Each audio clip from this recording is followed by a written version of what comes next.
Pilipinas, ang oras po, 6:36. Eto na ang mag-partner na mas paliliwanagan tayo pagdating sa batas. Mga payo ng mga abogado, mga usaping abogado na mas malinaw na pag-uusapan para mas maintindihan natin. Kumpanyera ng Bayan, si Attorney Rina Seco at ang Panyera ng Bayan, si Attorney Cam Cheryl Adami Molina. Dos Kumpanieras sa DZRH Radio, DZRH TV at DZRH Online. Bago mo kasuhan, bago ka pumirma, bago ka makipagkasundo, makinig muna sa Dos Kumpanieras. Dos Kumpanieras. Magandang gabi Pilipinas, ito po ang programang Dos Kumpanieras. At ako po, bakit ang ulo ng buhok ko? At ako po nagsasalang Panyera ng Bayan, Attorney Rina Seco, tuloy-tuloy sa pagbabalita, tuloy-tuloy sa serbisyo. Sama-sama tayo, Pilipino. Dos Kumpanieras. Ikalima na po sa buwan ng Enero. Kagabi nagkamali ako, sabi ko June 5. January 5, 2023. 2024. Ano ba yun? Wala akong sense of time. Okay, samahan niyo po ako hanggang 7:30 ng gabi. Maganda po ang ating talakayan. This is just a continuation of what we discussed last night. Pero napakarami niyo po kasing questions, no? I don't know kung napansin niyo, pero ang dami-dami pong mga questions kagabi. Dahil syempre, bihira po tayong mag-discuss ang tungkol sa mga pera natin sa bangko. Syempre, hindi naman dinidiscuss kasi ang pera talaga ginagastos. Dos Kumpanieras. Kaya naman, attention po sa mga may ka-joint account dyan, no? Actually, okay lang kung asawa nyo ang inyong ka-joint account. Paano kung hindi? Danger, actually risky kapag kayo ay nag-joint account with a total stranger, with a friend. Usually, kapag po ganito kasi ay nagiging ugat na rin na ang gulo ng away later on kapag hindi nagkakasundo. Dos Kumpanieras. Kaya naman po ang tanong natin tonight, no? Mawi-withdraw ba ng buo ng surviving co-depositor ang pera kung namatay na ang kasama niya sa joint account? Yan po ang tatalakayin natin tonight, and syempre, meron pa rin po tayong mananalo ng 500 pesos tonight. Bukas po ang release ng inyong panalo dahil meron po tayong bonus question. Ang tanong, sino ang pwedeng mag-withdraw ng pera ng namatay na depositor? Dos Kumpanieras. Again, ipapadala po yan bilang ang sagot ninyo ay ipapadala ninyo sa aking account muna dahil hindi ko po nababasa yung nasa messenger ng Dos Kumpanieras, but I have a Facebook account. It's called Attorney Rina Seco. Nandun din po yung mga panuntunan, nakasaad din po doon. Pero syempre, dapat nanonood kayo sa DZRH Dos Kumpanieras. Ayan. Dahil nga po si Attorney Cam ang may control ng DZRH Dos Kumpanieras na Facebook page. But live po tayo sa DZRH Dos Kumpanieras Facebook page, kayo din sa DZRH News at DZRH News Television Facebook page. Kayo din sa DZRH TV 4K live stream sa YouTube at pwede po kayong magpadala dyan ng inyong mga questions, mensahe o mga paglilinaw. So, sasagutin po natin. Susubukan po natin sagutin lahat dahil kinumpile ko po yung mga questions ninyo na related sa topic natin tonight. Dos Kumpanieras. Ayan. So, hindi pala. Magyayabang pala muna ako tonight. Bago nga pala ako magtuloy-tuloy sa ating talakayan. Magyayabang ako. Magyabang muna tayo, Het Del Moro. At magpasalamat na din. Dahil sa bagong inilabas na Sir Jo, may paroko yung ipinadala mo. Kasi sa bagong inilabas na survey results, number 1 na naman po ang DZRH. Kaya congratulations po sa ating lahat. At ito po ay dahil din sa inyo. Dos Kumpanieras. Mamaya after the break babasahin ko po, no? Pero Napakalaki po ng lamang ng DZRH sa survey sa Mega Manila. So maraming salamat po sa mga tumatangkilik ng DZRH at syempre sa mga supporters natin, no? Sa mga sponsors, advertisers at lahat ng mga newsmakers na madalas na nagpapaunlak sa ating mga panayam dito sa DZRH. Dos Compañeras. So, naimbag arabi, kada kayo amin, Apo. Ayan, tama ba ang ano ko? Tama po ba, Miss Eva Duques at Ma'am Grace Recta? Tama ay yung mga ano dyan, mga Ilocano dyan, no? Tama po ba yung aking yung aking pag-iilocano? Maayong gabi kaninyong tanang mga Bisaya diha. Maayong gabi ninyo. Kumusta ang pangatlong init? Hindi na pangat ngayon kasi pang 5 araw na, no? Ang buwan ng Enero, so I assume nakalimang init na din kayo. Masarap ang lechon, paksiw, kapag ka paulit-ulit na init na. So, samahan niyo po ako hanggang 7:30 ng gabi. Ang tanong, mawi-withdraw ba ng buo ng surviving co-depositor ang pera kung namatay na ang kasama sa joint account? Dos Compañeras. At syempre again sa ating bonus question, kung saan may isa pong mananalo ng 500 pesos, sino ang pwedeng mag-withdraw ng pera ng namatay na depositor? Sumagot lamang po sa ating page at doon ko po mababasa dahil hindi ko po nababasa yung mga answers ninyo sa messenger ng Dos Compañeras. Ayan. Tama daw naman ang aking Ilocano. Umpisahan na natin. Of course, syempre, babalik din po tayo doon sa provision ng Civil Code, no, na ang compulsory heir po ng isang tao ay ang kanyang anak at saka ang kanyang asawa, no, kung siya ay may anak at may asawa. Kapag ka po wala siyang anak, wala siyang asawa, umaakyat po sa taas. So, anong ibig sabihin? Again, sa pagmamana po, bumababa, ibig sabihin anak o kanyang apo. Kung wala pong anak at wala pong apo, aangat sa magulang. At kapag ka po walang magulang o walang anak, walang apo, walang magulang, saka pa lang po lumalakad papunta sa gilid, sa tabi. Ibig sabihin, saka pa lang magmamana yung mga kapatid. Pero hindi po sila compulsory heirs. Ito pong mga kapatid ay hindi compulsory heirs. Nagmamana lang sila kung wala pong will at walang anak, walang magulang at wala rin. Well, yung asawa kasi pwedeng magmana kung asawa lang ang natitira, pwede po kasing magmana yung kapatid kung merong asawa, walang anak at wala ring magulang. Dos Compañeras. Ayun. So bumababa sa anak sa apo, kung wala doon saka aakyat sa magulang. Pero lahat po yun, kung sino man ang nagsusurvive doon, ang asawa ay nananatiling tagapagmana ng kanyang kabiyak, maliban na lamang kung meron pong valid disinheritance o pagtatanggal ng mana. Dos Compañeras. Ayan. Paano kung halimbawa po halimbawa po merong account sa bangko, solo nga lang, isa lang ang depositor, pero namatay siya at meron siyang 5 tagapagmana. Sino ba ang pwedeng mag-withdraw sa kanila? No? Siyempre, kailangan pong lahat sila ay mag-usap-usap. Lahat sila ay pipirma sa dokumento dahil kailangan po na magpakita ng katibayan na sila ay yung mga compulsory heirs ng namatay na depositor. Dos Compañeras. Kung isa lang po ang heir, solo, no, wala pong problema dahil lang yung kakailanganin niya, mag-e-execute na lang ng affidavit of self-adjudication. Ibig sabihin, sa akin ito, solo akong tagapagmana, ako lang ang tatanggap ng pera ng aking namatay na magulang o kung sino man. Kung marami, kailangan po ng special power of attorney. Kung isa lang ang magpa-process, so kailangan po ng special power of attorney authorizing yung isang tao na magpa-process nito. Pero take note po, kailangan po ng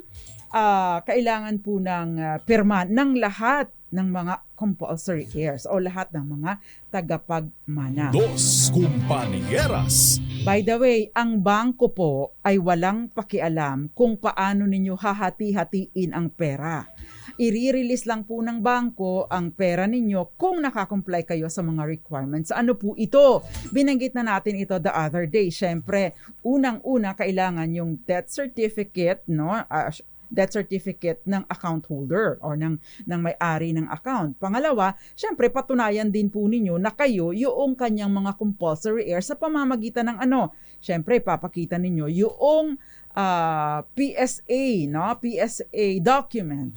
Sinabi na natin kasama po dito sa mga ipapakita ninyo, hindi lang inyong birth certificate, pati yung resibo na nagsasabi na oy kinuha nga ito doon sa kinuha nga ang dokumento doon sa Philippine Statistics Authority. Dos Compañeras. At by the way, sinasabi po ng batas doon sa train law at ng mga Memorandum Circular number 62-2018, no?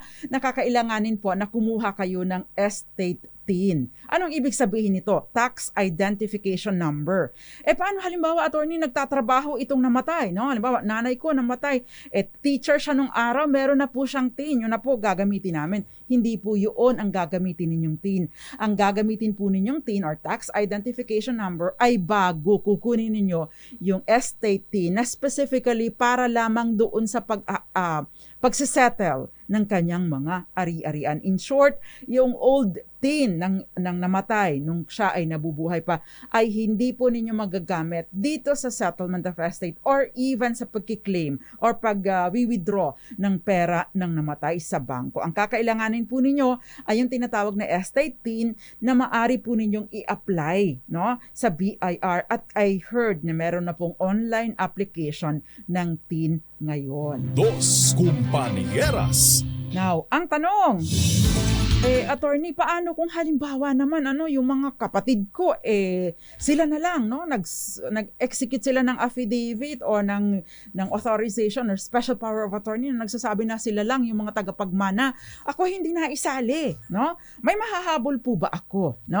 Meron pong tinatawag na heirs bond na nire-require kung sakasakali. Kasi pagka po hindi pa nasisettle, di ba nabanggit natin na ayon po sa Memorandum Circular number 62-2018, ang sinasabi po na maari naman ninyong ma-withdraw ang pera ng namatay sa loob ng 1 taon matapos na siya or mamatay ang depositor.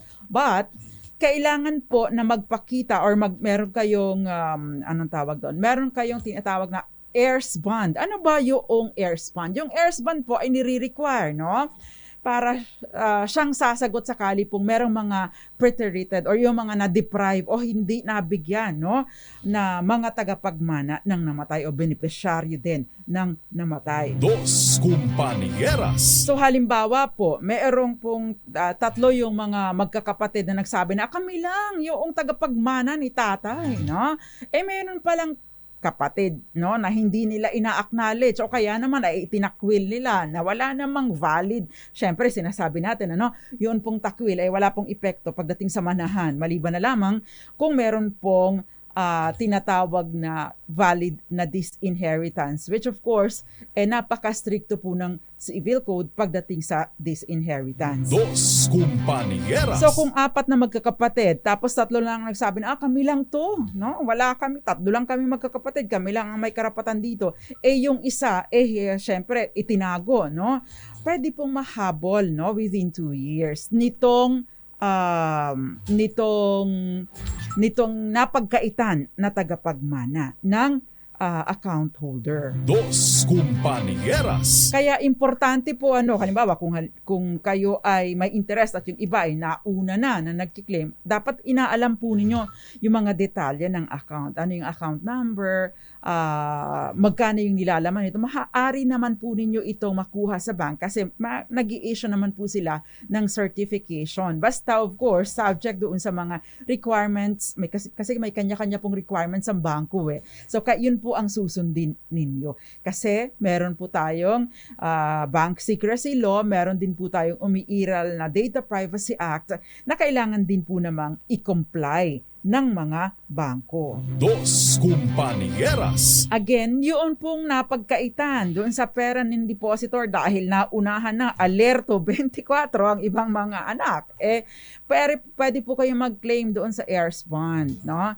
Kung halimbawa naman po na-withdraw na pagkatapos ay hindi pa naman nasisettle yung estate and eventually nagsettle ng estate. Itong na-deprive, ibig sabihin itong napagkaitan, kapag ka po nagsettle ng estate, ay babanggitin po ninyo doon, no? I-claim po ninyo na nakuha na nila yung 1 milyon and therefore, maaari pong maituring na advance na legitim mo yan.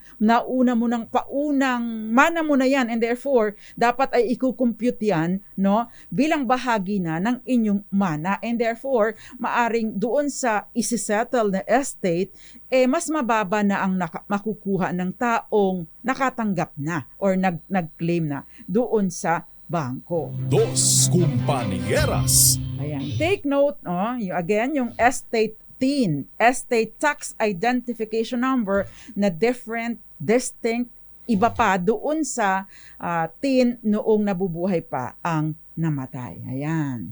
Dos Compañeras. Again, maari po ninyong i-claim ang pera ng depositor na namatay within 1 year, no? Upon presentation of yung compliance dun sa mga requirements po ng batas o ng Revenue Memorandum Circular Number 62-2018. Unang-una, syempre, ang sinasabi po, kailangan ninyo yung estate TIN ng namatay. Pangalawa, meron pong estates BIR Form Number 1904, yung Application for Registration na ini-stamp mismo ng BIR Revenue District Officer. At pangatlo, yung i-issue po na BIR form ng 2306 na certificate na nagsasabi naging subject na ito ng final tax. Para naman in case, no, i-declare pa ninyo later on, ay maawas na po doon sa mga bayarin ninyong estate tax na 6% pa kasi baka mamaya yan madoble pa. Na-tax na ng bangko, na withhold na. Yung final withholding tax na 6% ng bangko pagkatapos itatax pa ulit kapag ka nag-settle kayo ng estate. So, importante din po na merong form na nagsasabi doon, nabuwisan na ito para hindi na ulit mabuwisan kapag ka nagsettle kayo ng buong estate. Dos Compañeras. Ayan. So, ang tanong ngayon, ay paano, attorney, kung may co-depositor? Binanggit na po natin ito in passing last night, no? Na kapag ka po may co-depositor, marami nakakapuslit dito because hindi agad idinideklara na namatay na si B, yung co-depositor ko. So wini-withdraw na lang, especially if it is an OR account, no? 'Di ba? Kapag ka po kaya nagmamatter yung and or, no? Kapag ka po kayo ay open ng joint account, make sure that it is an and account. Kasi minsan, ang ginagawa ninyo, or account. Pero ano ba ang ibig sabihin nito? Yan po ang ating tatalakayin sa ating pong pagbabalik. Magandang gabi muna, Ma'am Nicefora Vito Anda, Mystico Fontevilla, gayon din kay Marlon Marquez, John Pan, Kenneth Arevalo, magandang gabi sa iyo. Josie Villamor, Boboy Puertos, Federico Bagisi, Oscarita Recta, and Ma'am Grace Recta, gayon din kay Odette Oxales at Wilson Aldea, si Maricor Angeles, Flor de Lisa Quinto, and si Eduardo Narvaez. Gael Enriquez, yung question mo, Gael, sasagutin ko later kasi may naiwan pa siyang question tungkol sa MP2. Ganyan din, Merville, Taran Del Mundo, and Chef Tata Del Mundo, Miss Maricor Angeles, Maria de Belli De Castro, Eva Duques, at si J. Ross Doc and Jinky Parley Andrade, ang aking kababayan. Gayon din si Tita Ami Miraflor Garcia at Mami Belen Rivera, magandang gabi sa iyo. Attorney Christian Tarse, magandang gabi and Happy New Year. Kiel Badua and syempre si Jovelyn Pasqua, Etes Valle, Tita Ami, si Eli Abanto, and si Divina Cadiana at Irene Almodovar. Maraming iba pa ang nanonood sa atin, si Listing Canton at syempre si Raymond Dosa, Ricardo Tolentino, Rovel Resho at Rolly Duque, ganyan din si Sai Aguilar, nanonood sa atin dyan sa Kingdom of Saudi Arabia, Rolly Duque dyan sa Alberta, Canada, at si Chona Pancho sa bordo and Ricardo Talentino. Magbabalik pa ang programang Dos Compañeras. Ilan po muna mga paalala, nagsusolong panyara ng bayan. Attorney Rina Seco dito lang po sa Dos Compañeras. Dos Compañeras. Nagbabalik pa ang programang Dos Compañeras at para po sa mga bago lang nakatunin, ako pa si Attorney Rina Seco dito po sa programang Dos Compañeras kung saan nagtatalakay po tayo ng mga basic legal concepts at sinusubukan din po nating sagutin ang mga legal questions ng ating mga kababayan. Of course, ito po ay bilang legal education lamang at wala pong nabubuong wala pong nabubuong attorney-client relationship sa pagitan natin. But of course, ito po ay bilang guide nyo lamang. Kung sakasakali po kasi na nasa sitwasyon na kayo na medyo komplikado, mas makabubuti po na personal kayong dumulog sa inyong pinagkakatiwalaang abogado para masagot ang inyong mga questions dahil counting twist lang po ng facts, maaari pong maiba ang applicable na legal provision sa inyong kaso. Dos Compañeras. Pero magandang gabi muna sa ating suki dito, si Roel Resio, na nagpapa-shoutout. Anak yata niya itong si Jackie dito sa DZRH News Center. Tama ba, Resio ba ang surname ni Jackie? O, ay nanonood si Father Bear, si Roel Resio, at nakatutog daw sila lagi dito sa atin sa DZRH. Magandang gabi po sa inyo, sir, at mabuhay po kayo. Magandang gabi din Anthony Abranica, at gayon din si Pancho sa Bordo Jr., and Rome Asuncion, at si Christian Maak Monreal. Magandang gabi din po, and advance happy fiesta sa ating mga tagapakinig dyan sa Benavista, Marinduque, dahil sa January 19 ay fiesta po ng Benavista, Marinduque. At syempre, ang mga schoolmates ko dyan sa Benavista Central School, gayon din sa Bagtingan Elementary School kung saan ako nag-aral ng grades 1 to 3, at mga teachers and students ng Marinduque Midwest School dyan sa Gasan, Marinduque. Shout out po sa lahat ng mga kababayan natin dyan sa Marinduque. Dos Compañeras. Alam nyo po, laging binabanggit ang Marinduque dahil hindi naman po kami sikat. Isang napakaliit na isla, iilang towns lang, at madalas kapag ka po may mga kalamidad ay napag-iiwanan po kami. Kaya sinusulong ko rin na marinig ninyo ang Marinduque dahil maganda naman po ang aming lalawigan. Sinira lang po ng Mark Copper Mining Corporation noong nangyari yung Mark Copper tragedy. Dos Compañeras. Okay, balikan po natin ang ating talakyan. Binanggit na natin ang necessity, ang pangangailangan para sa mga heirs na kumuha ng estate deed, no? Hina-highlight natin ito because kahit po kayo ay sa bangko lang, pera lang po ang kukunin nyo sa bangko, ng pera ng namatay, at wala nang iba pang mga ari-arian, you will still be needing an estate deed ng namatay. Kakailanganin din po ninyo ang estate deed kung halimbawa may iba pang mga ari-arian at magsisettle kayo ng estate, either judicially or extrajudicially. Kakailanganin po ito kasi magbabayad po kayo ng estate tax at hindi po kayo mai-issuehan ng e-car, electronic certificate authorizing registration without the settlement of estate. Dos Compañeras. Ayan. So, sabi ni Roel Resio, malaking tulong para sa amin ang inyong topic. Maraming salamat po, no? At sana nga po ay nakakatulong kasi lalo na si Ms. Roxanne Costo na sinasabi niyo, ay attorney, meron nga akong ka-joint account. So, Ms. Roxanne Costo at sa maraming iba pa, si Ginoong Roel Resio, kapag ka po, di ba kapag ka tayo nag-open ng joint account, merong and at saka or.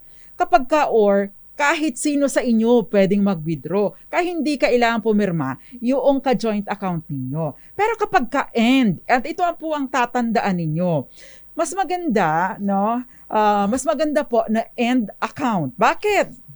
Kapag ka po end, halimbawa dalawa kayo, kayong dalawa dapat ang pipirma sa isang withdrawal slip kung kayo ay mag-withdraw ng pera. Ibig sabihin po, hindi basta-basta maitatakas ng ka-joint depositor ninyo yung pera without your knowledge and consent because pipirma po kayo sa form. Dos Compañeras. In the same way, kapag halimbawa ang isa sa inyo ay namatay, halimbawa ako may ka-joint account ako at namatay ako, yung ka-joint account ko, hindi niya maaaring ma-withdraw ng buo yung ma-withdraw yung pera without yung declaring, namatay na si Attorney Rina, so yung kanyang mga tagapagmana, ano, ang dapat na mahahalili. So at least it is some sort of control and security measure, no? Seguridad para sa inyo.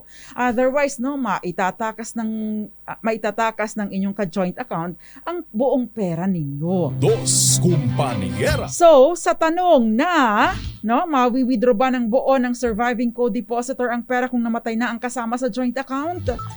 Kung or po ay maaari po, lalo pa kung hindi idineklara na namatay na ang kanyang co-depositor. Dos Compañeras. Kaya Miss Roxanne Costo, Ginoong Roel Resyo, o yung iba pa dyan, no? Kung kayo ay may asawa, kung kayo po ay may asawa, joint account. And po ang gawin ninyo para yung asawa ninyo, hindi basta-basta maka-withdraw, di ba?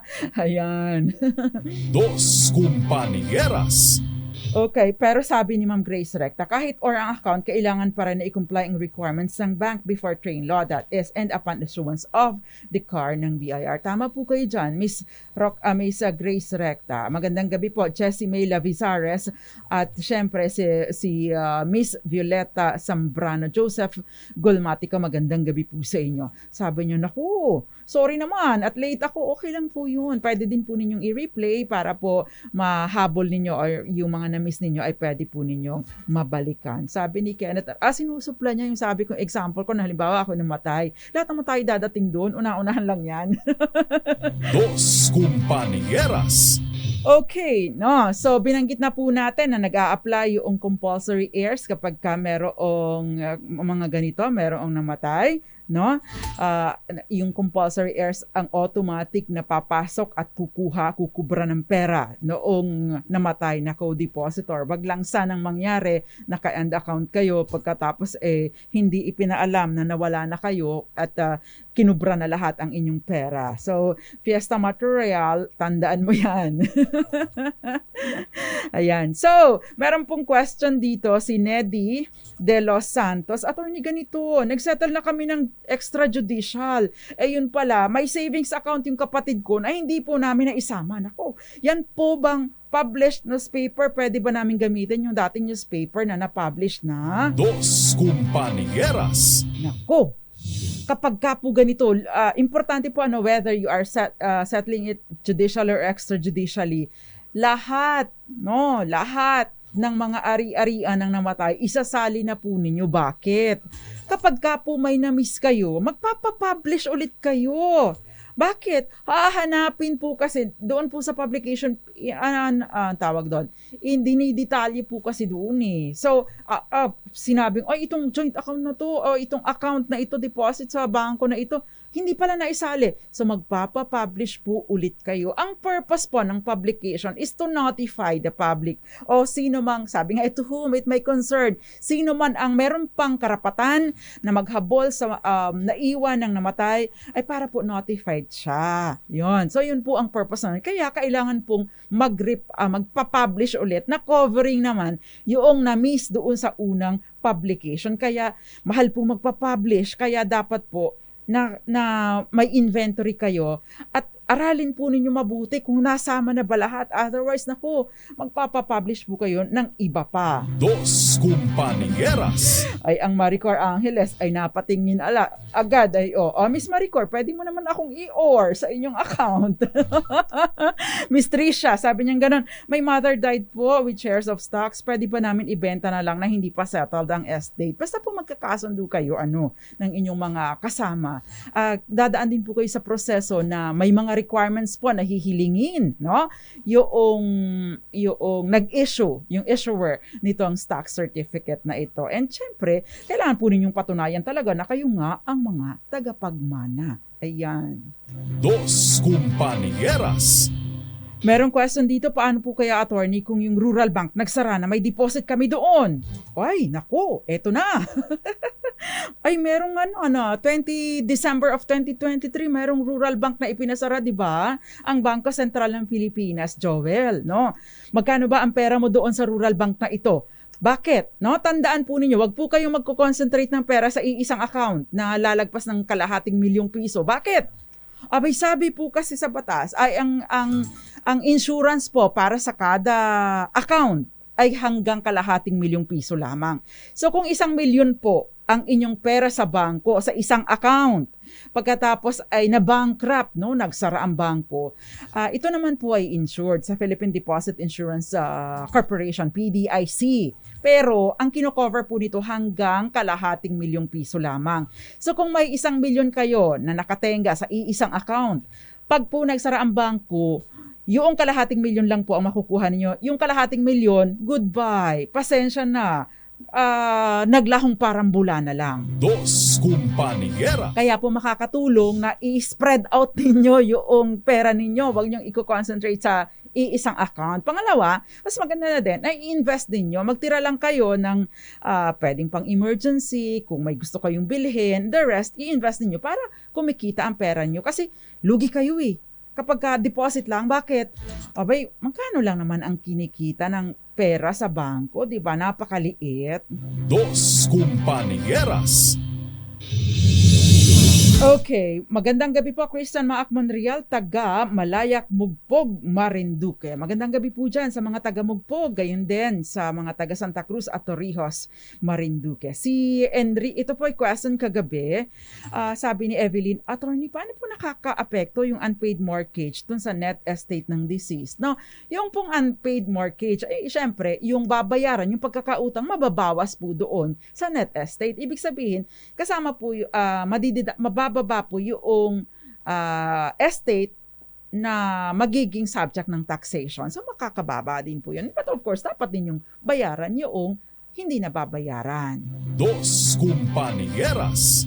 May question din po sa Enrico Quindosa. Question po niya ito kagabi. Paano kung i-withdraw lahat ng ka-joint account na hindi naman kamag-anak? Yung kalahati pa ng deposit po ko doon sa kalahati para sa co-depositor. Pwede po ba yun na mangyari? Kasi minsan hindi naman alam ng kamag-anak ng co-depositor. Yun nga po, no? Kaya nga po, this is not really a question, parang punto de vista niya. Kaya nga po, importante, wag or lang.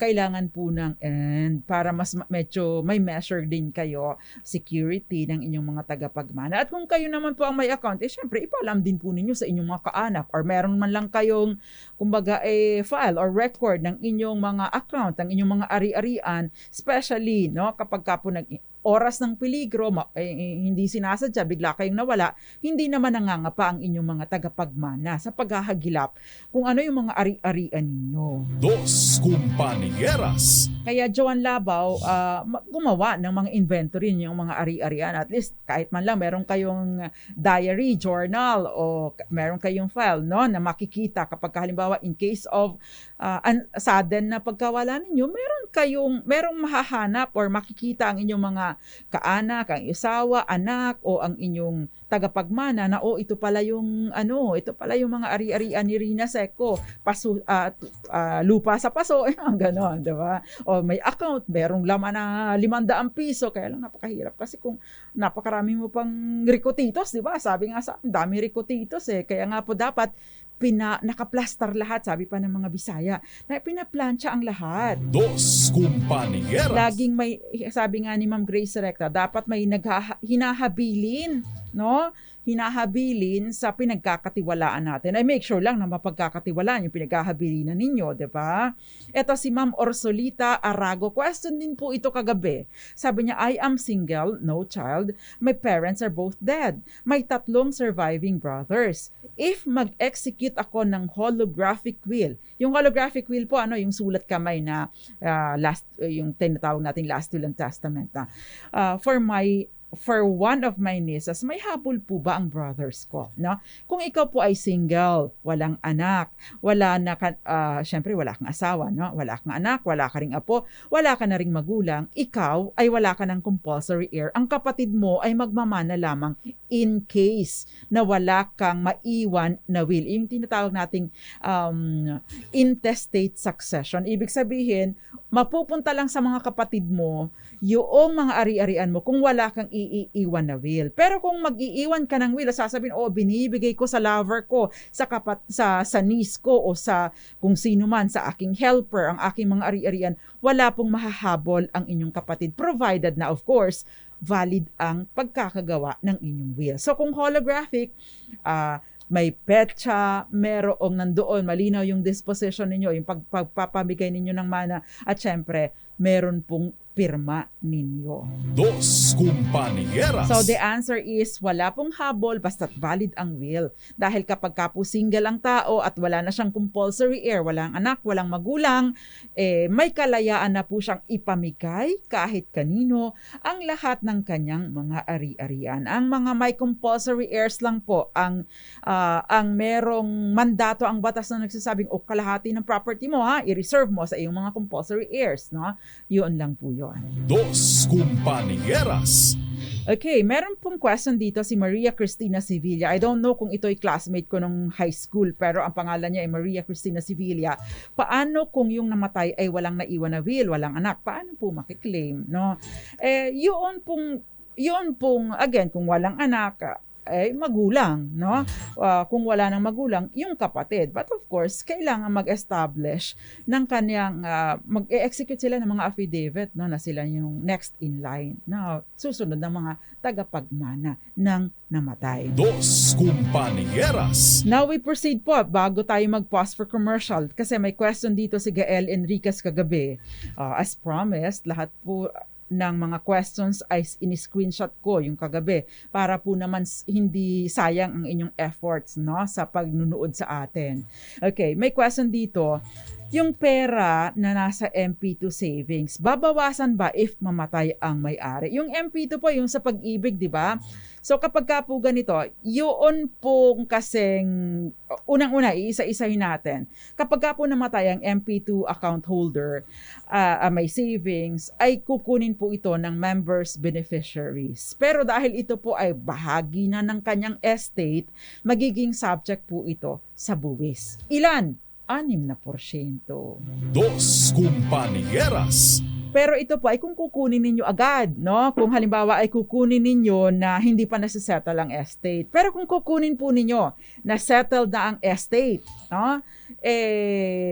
Wala pong withholding tax dito. Doon po pupasok doon sa estate tax na tinatawag. Ibig sabihin po, may mga deductions pa ito dahil meron pong standard deduction na 5 million at meron din pong family home deduction na hanggang 10 million. Kaya advantage kung isi-settle muna ninyo ang estate. Kung halimbawa naman po kayo ay maraming tagapagmana na hindi kayo nagkakasundo, mag-notify po agad kayo sa bangko na ako ay may claim dito. Kung magka-claim ang iba ay i-notify ninyo ako dahil kami po ay maraming mga tagapagmana dyan. Or kung i-release na sa kanila, syempre, meron pong heirs bond yung binanggit natin kanina. Dos Compañeras. Ayun. So, Gael, nasagot ko na. Wala na akong utang sa'yo, Gael. Okay, si Dali Rabaca, how about po, if you are abroad, pwede bang i-claim ng iba ang deposit? Kung may card, yung ATM card, madali namang mag-withdraw ng ganyan, hindi po ba, no? Kaya pwede, with the technology na, pwede mo i-fund transfer. Pero yung i-withdraw ng iba nang wala kang pahintulot o kung ano man, syempre hindi yun ma-withdraw nila, di ba? Dos Compañeras. Okay, magandang gabi po, Raymond Botalon. Hindi po ako namimigay ng bigas. Wala po akong taniman ng bigas. Sorry po. No, Ma'am Grace Recta, magandang gabi. And syempre, marami pang mga questions. Si Lucy Recalde at merong ayaw magpa-mention tungkol sa kanyang issue sa GSIS Pag-ibig at Insurance. Yung mga beneficiaries niya ay namatay na. So, yan po ang sasagutin natin sa atin pong pagbabalik. At syempre, may question din yung isang acknowledged illegitimate child na mas palalawigin pa natin ang sagot. Again, meron po tayong bonus question courtesy of isa sa ating mga listeners at matalik kong kaibigan at bilang pasalamat na din na kumbaga partnership namin ito. Mas malaki lang yung share niya. Sino yung pwedeng mag-withdraw ng pera ng namatay na depositor? Sagutin lang po, i-message po ako sa Attorney Rina Seca na Facebook page. message po ha, private message, at dun po ako pipili ng inyo, ng mananalo ng 500 pesos tonight. Dos Compañeras. Magbabalik pa po ang programang Dos Compañeras. Ilan po muna ang mga paalala, Ate Lily Baradi, at Ate Ching Elag, at Tia Patring, at Tia Femi, and Tia Sinay. Magandang gabi sa inyo at lahat ng mga nanonood sa atin dyan sa Bikas-Bikas, Benavista, Marinduque, dyan sa Layang-Layang, gayon din sa Bagtingon, Benavista, Marinduque. Mga taga mga taga Torrijos, magandang gabi po sa inyo, especially yung mga nagtatrabaho dyan sa Puktoy, magandang gabi po sa inyo. Ito pa rin po ang nagsasalang panyero ng bayan, Attorney Rina Seco. Magbabalik po tayo. Ilan po muna mga paalala, dyan lang po kayo. Dos Compañeras. Dos Compañeras. Nagbabalik pa ang programang Dos Compañeras at natataranta ako dahil ang dami po mga messages. Nahihirapan akong pumili ng mananalo tonight, no?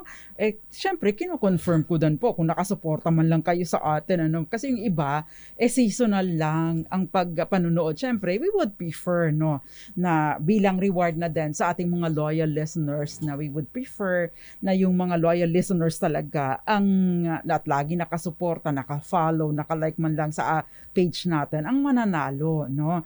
So, at least may perks, no? Kasama po ito sa mga perks ng mga loyal na listeners talaga natin. Kasi yung iba naman, pumupunta lang dito para makapanalo ng pambili ng bigas, tapos pupunta naman sa ibang station, 'di ba? So, we want din, ano? At syempre, ayan. So, yung iba, okay lang naman na hindi ninyo ako kilala. Pero lagi po ako nagpapakilala din naman. My name is Attorney Rina. Iba po si Attorney Cam. So, yung mga nagme-message sa akin, Attorney Cam, bakit ganito? So, my name is Rina. Si Attorney Cam po ay will be back after her leave, no? She will be back after 105 days. Ayan. Dos Compañeras. Okay, so sa tanong, ang earlier po kasi may question, ano, yung sabi niya, ito yung question niya na sabi okay, yung question niya, sabi niya, please don't mention my name na lang. Pag namatay po ba ang depositor na walang anak at wala na rin ang kanyang asawa at mga magulang, wala na rin pong naiwang last will kung sino ang magmamana, hindi po ba mahihirapan ang mga naiwang kapatid na makuha yung kanyang perang naiwan sa bangko, maging yung benefits po sa GSIS at Pag-ibig at insurance kung ang kanyang mga beneficiaries ay nauna pang namatay sa kanya? Ano po ang dapat na gawin? Actually, yung mag-execute po kayo ng affidavit, ititrace po ninyo na ang inyong mga ang inyong pinag-uugatan ng inyong karapatan para kayo ay maging ma-entitle sa mga karapatan na dapat ay makukuha nung original or primary beneficiaries, no? Dos Compañeras. Siyempre, yung mga dokumento na nire-require na unang-una yung estate deed. Plus, of course, establish po ninyo, yung i-trace po ninyo na, ako ay, kapatid ni ganito. So, wala na siyang ibang mga tagapagmana, mag-a-affidavit po kayo. At yung mga patunay na doon na kayo na lang ang naiiwan na tagapagmana, following yung civil code na sinasabi na kapag wala ng compulsory heirs, kami ang papasok at papasok doon sa mga kami ang papasok at magmamana doon sa mga naiwan ng kapatid namin na single at wala ng issue at wala ng ibang mga tagapagmana. Dos Compañeras. Kung mahihirapan kayo, ay medyo mahirap-hirap po, dahil mas marami ang kakailanganin yung mga requirements. Kailangan lang po ng tiyaga at syempre ang mga ahensya ng gobyerno ay may iba po dyan, may kanya-kanyang mga requirements na kailangan po ninyong i-comply. Dos Compañeras. Okay, yung sino pa ba yung may isa pang nagtatanong kasi at napangakuan ko na sasagutin din, pero ito yung question niya. Sabi niya ganon, Happy New Year po. Happy New Year po, Attorney. Ask ko lang po anong pwedeng gawin ito iba na po pero may mana pa din. Sa lupang minana at titulado sa name ng tatay ko, ang tax deck ay nakapangalan naman sa ibang tao na kapitbahay nung nung upang namang tatay ko na gusto naman naming ibenta sa iba. Basta in essence ganito po. Meron silang mana na property na nakapangalan pa sa tatay nila. Yung property na ito may title, pero yung tax declaration ay iba ang nakapangalan. So mas maganda po kayo mag-execute po kayo ng affidavit, no? At iyon po ang isasubmit ninyo sa assessor's office, no? Kasama po kalaki po doon yung titulo, kopya ng titulo ng tatay ninyo, no?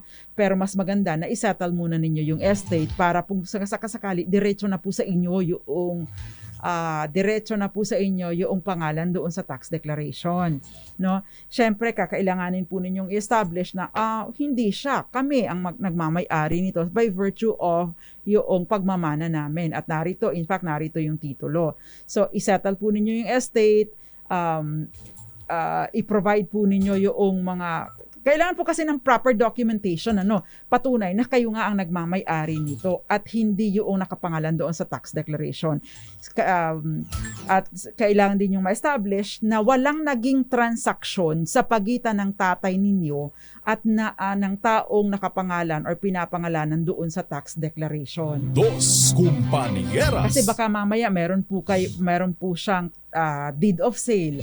Pagkatapos kaya niya naipalipat. Kasi kakailanganin lamang po ng deed of sale or any document na nagsasabi na naglilipat ng ownership doon sa tao. Kaya nailipat sa kanya yung pangalan sa tax declaration at nakalimutan lang niya na banggitin or hindi pa lang niya napapalipat ang title ng property sa kanyang pangalan. Dos Compañeras. So maari po ninyong i-establish yung fact na walang transaksyon, kami ang mga tagapagmana at narito ang kopya ng titulo and therefore nire-request namin na pinipetisyon namin na mapalitan or mailipat sa aming pangalan, ma-cancel yung tax declaration niya at sa amin mapunta dahil kami ang totoong nagmamay-ari ng property. Dos Compañeras. Okay, magandang gabi po muna Maria Teresa Lazaro, gayon din kay Harold Del Rosario at si Sansar Pertes, si Angelina Palikpar at saka yung maraming iba pa na nanonood sa atin. Yung pong hindi ko mga nasagot ay i-personal ko na lang kasi yung iba po pinipilit ko namang sagutin sa ating messenger. Yun nga lang, doon ko po masasagot sa aking page ang inyong mga questions. Dos Compañeras. Anyway, sa question na, sino ang pwedeng mag-withdraw ng pera ng namatay na depositor? Ang sagot po dyan, syempre, ang kanyang mga compulsory heirs. Yan. Dos Compañeras. Saglitang minamadali ko nang makuha Binabadali ko nang makuha kung sino yung ating winner for tonight, no? So, ang dami. Ang dami yung mga sumasagot, no? Okay. Ang sagot. Ang winner po natin tonight. Congratulations sa'yo, Henry Tolentino. So, Ginoong Henry Tolentino, paki-message no lang po ako sa inyong GCash account. Lahat po yung nanalo po simula Tuesday hanggang ngayon ay matatanggap ang kanilang premyo within tomorrow, no? Wag naman po ng 6 pagdating ng 12:01 ng hating gabi dahil syempre, attorney, Saturday na ito. Padala mo na. Hindi po, tulog pa ako noon. At kapag ka Saturday, alas 10 ako gumigising. Kaya basta within the day po, bago po mag 12:01 ng linggo ay marireceive po ninyo ang inyong premyo. Provided of course, nagpadala kayo ng inyong GCash account number. Dos Compañeras. RLS, magandang gabi sa inyo. And syempre, iba pala yun naman yung kanyang mga pinagsasabi dito. Walang kinalaman sa ating programa. Okay. At syempre, Susan Nakajima dyan sa Japan. At maraming iba pa. Maraming salamat po. Wilson Aldea and Maricor Angeles Merville, Joseph Colmatico. At magandang gabi din po, Ginoong Lanlan Fortes. At syempre, nanonood sa atin si Ginoong Boboy Partosen sa Puerto Princesa City sa Palawan. Palawan. Magbabalik po ako on Monday para sa isa na namang episode ng DZRH Dos Compañeras. Manatili pong manonood ng mga ganito kahit papaano, no? May mga dagdag kaalaman dahil sabi nga po natin, laging lamang ang may alam. At bukas po, ang ating, anong tawag nga doon? Ang ating hukumang pangtahanan. Interesting din po. Dahil hango po dun sa isang kwento na nag-viral na pinaglalako siya lumalabas siya, inuutusan ng manager para maglako ng kanilang mga produkto sa isang fast food chain. Anyway, sa Monday po, antabayanan, magkasasama-sama ulit tayo. Pero antabayanan po ang susunod na programang Lunas at Lunas Extension. Ako pa rin po ang inyong nakasama tonight, ang nagsasawang panyera ng bayan. Attorney Rina Seco, tuloy-tuloy sa pagbabalita, tuloy-tuloy sa serbisyo. Sama-sama tayo, Pilipino. Happy weekend, everyone. Dos Compañeras.